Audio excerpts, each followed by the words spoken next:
Harka fuudhee jaalatamtoota kabajamtoota hordoftoota kiyyaa akkam jirtan fayyaa keessanii baga nagaa fayyaa taatan isin jechaa egaa congratulations ganni piraankii nugoote jechuudha. Piraankii nugooteet amammuyyuu jechuudha Dubaayii dhuftee dhugaa haalli simannaa isaanii hedduu kan namatti tolu jechuudha. Haaluma amma argaa jirtan kanaan baay'ee kan nama gammachiisu Tigistii Bireedha. Ijoollee baay'ee dhagaa ijoollee maqaa isaanii hin beekne hedduu galatoomaa dhugaa obboleettii keenya haala kanaan gammachiisu keessanitti baay'ee isinitti gammannee jirra. Kanuma caalammoo waaqayyoon illee isinitti gammadaa jechuudha. Dhugaa ganni jechuun baay'ee tokko nama cimtuu nama biyya ormaa keessa teessee mana madaamii keessa teessee sanuu Joordaan keessa teessee ijoollee keenyaaf nuuf sagalee taatu bakka hundatti kan nuuf dhaqqabdu biyyattis ta'ee alattis ta'ee jechuudha. Haala mijataa keessa osoo hin jiraatiin ijoollee keenyaaf kan dhaqqabaa turte jechuudha. Hedduu kan namatti toltu jechuudha. Isinis immoo haala kanaan hojii ishii argitanii dhugumatti jajjabeessuu keessaniif bira dhaabbattanii viizaa hojjisiistanii fiduu keessaniif viizaa hojjisiistanii fiduu keessaniif hedduu tokko galatoomaa ulfaadha isin jenna jechuudha.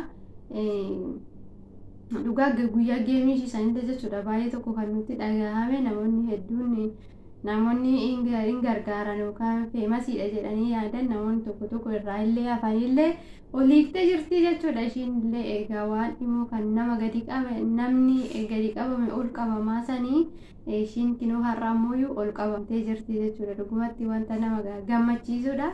Ani hedduun gammadee baga gammadde obboleettii teenyaa ganni isin jechuun barbaada. Akkasumas simannaa warri taasistaniif hedduu galatoomaa ulfaadha.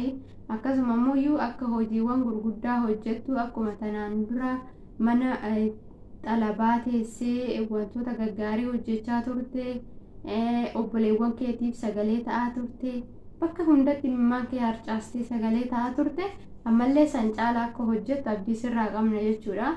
Abdii sirraa qabna maaliif kana caala haalli siif mijatee jira aga dur caala haalli siif mijatee jira jedhee waan yaadu san caalaa hojjetta jabaadhu. Waaqayyoon immoo kanuma caala irratti si haa jabeessu. Dhugaa ganni jechuun goobazii namaati. Nama cimtuudha dhugaa dubbachuuf nama cimtuudha. Waanuma hundarrattuu nama cimtuudha jechuudha. Osoo tokkooti qaata nama amantii ishiitillee gatuudha. Nama wantoota hedduu ishii gachisiisuuf yaalaniiti jiru. Garuu ishiin uummata ishiitis amantaa ishiitis harka kanaan amantaa ishii harka ishiitiin harka tokkoon immoo amantaa ishii qabattee nama deemtudha jechuudha. Nama baay'eetti cimtu nama fakkeenya guddaa nuuf taatudha jechuudha. Egaa waa wayittu piraankiin gootee jirta. Maaliif biyya galtii jedhanii baay'eetti kan si eegan ijoolleen hiriyoonni kee hedduutu jiru. Ati immoo dhokattee jechuudha. Yoo baay'ates ilillee yoo baay'ates homaa hin fayyadu dhugaadha. Dhoksuun keetis gaariidhuma ta'ee Joordaanii kaatee Itoophiyaan barara jettee Dubaayii dhufuu immoo hedduu gammannee jira jechuudha. Maaliif yeroo biyya galuun hin yaannetti isaanuyyuu achi tikeettii siif muruun isaanii maallaqa keessa dhoowwachuun isaanii hamilee keessa cabsuu barbaadaniiti. Garuummoo waaqayyo hamilee kee hin cabsine ijoollee ati jaalattu uummata ati jaalattu bakka siif buuse haala siif mijeessee jira jechuudha. Egaa barumsa baay'ee sirraa fudhanna jaalattu uummata ati jaalattu bakka siif buuse haala siif mijeessee jira jechuudha. Egaa barumsa baay'ee sirraa fudhanna namni tokko gaafa nama laalu waan namarraa barataa waan namarraa hubataa. Inde ishii yeroo san bar akkasitti mana namaa keessa teessee namootaaf sagalee ta'aa turte bakkuma hundattuu sagalee ta'aa turte namoota bira dhaabbachaa gargaaraa turte jedhaniiti jechuudha. Haala saniin namoonni baay'een nuufuun fakkeenya guddaa kan nu ta'u amma ganniidha jechuudha. Ijoollee mana arabaa hojjetan keessaa ganni fakkeenya guddaa nuuf taate jechuudha. Cimtuu akka taate namoonni hedduun immoo namoonni ishii hordofan namoonni ishii ilaallu namoonni waan ishiin hojjettu hunda ishii hordofnu nuti soomtuun hundaangessu akka ishii san ta'uudhaaf jenneeti abdii guddaadhaan ofitti murannoodhaan kaanaa jechuudha. Jechuun shakkiin tokko keessa keenya hin jiru jabinatu nutti dhiyaata jechuudha. Maaliif nuufuyyuu jajjabina guddaa nuuf taati kanan jedhuufan jechuudha.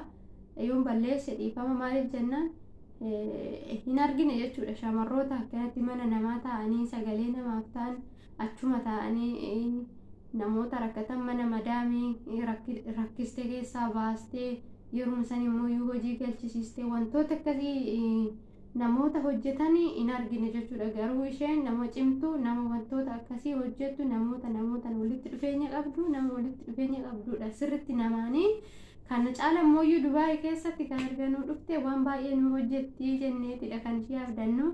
Jabee dhobboleetii teenya jajjabee teenya waaqayyo si haa jabeessu. Maatii keetis maatii nagaa siif haa godhu. Wanta ati yaadde hundumaayyuu egaa guuta rabbuma galmaan siif haa ga'u siin jedha.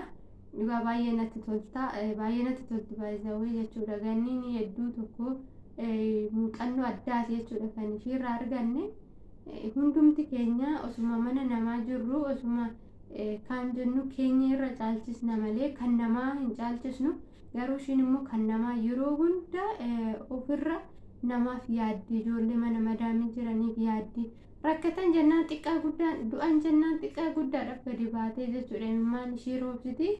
Akkuma sani garuu namni illee gaafa si baddaluu fedhe waan guyyaa ati boochu sanirraa waan siif qabuufi imimmaan kee lafatti hin ganne jarri kee tasallee biyyatti si galchuuf yaadan ati immoo harkaa dhuftee jirta jechuudha. Harka gara Dubaay dabarteerta.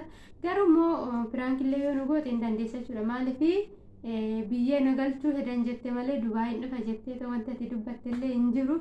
Garuu akkas jettee kaate yoo saninis piraankii kan nu gootu ta'e rakkoo hin qabu. Garuu immoo bakka booleerraa biyyatti hin deema jettu sanis piraankii lama nu hojjette jechuudha. Waawettu siif milkaa'eera. Pranking kee nuti waanuma dhugaa biyya galtu seenee garuuti immoo ati biyya galtee waan ganaa biyya teessee viizaa si hojjetamee Dubaay dhuftu seene malee akka ati Joordaan irraa Dubaay dhuftu hin beekne jechuudha. Waawettu baga gammaddee congratulations jechuun barbaada. Horaa bulaa deemanaa warroonni mana kanaaf immoo subscribe hin godhin subscribe godha share godha like godha. Mana keenya nuuf guddisaa isiniin jennaa gara fuulduraatti wantoota garaagaraa akkata shamarran keenya yeroo biyya galan hojii maalii akka hojjechuu qabnu akkamitti birri xiqqoodhaan kaanee akka guddachuu dandeenyu biyya keenya galle nama wajjin hojjete wajjin laallu ta'a. Kanaaf subscribe nu gootanii chaanaalii keenya akka nuuf guddistan akka waliin guddan akka waliin jabaan biyya keenyas akka waliin guddisnu akkuma gallee achi nafni akkuma gallee biyyuma ormaatitti hin deddeebine biyya keenya keessatti akkamitti akka jijjiiruun danda'amu waliin kan laallu ta'a jechuudha. Chaanaalii keenya kanarratti horaa bulaa deebana isiniin jenna. Qiyaamoota mana madaamii nuuf jabaadha waliin haa jabaannu walii haa guddanu tokko haa taanu.